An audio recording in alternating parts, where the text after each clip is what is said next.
ខ្ញុំដើរលេងអ៊ំជុំឥឡូវនឹងចោលលួចយកលុយអស់ហើយអត់មានលុយជីឡានតូរីទៅចាស់វិញទេអត់មានលុយទិញបាយហូបទេចឹងហើយបានជាខ្ញុំវល់បងសុំលុយបងលឺអត់បាយ3ថ្ងៃហើយបងអើយសុំរយមកបងសូមអាណិតអូនផងបងអើយគុំដាច់មេត្តាអ្វីបើខ្ញុំនេះដើរសុំទានតែខ្ញុំមាន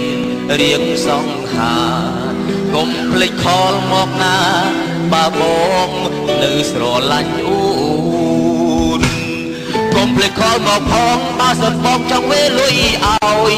តាមកងក៏ដោយឲ្យតែមានលះតាំងញៀនបាន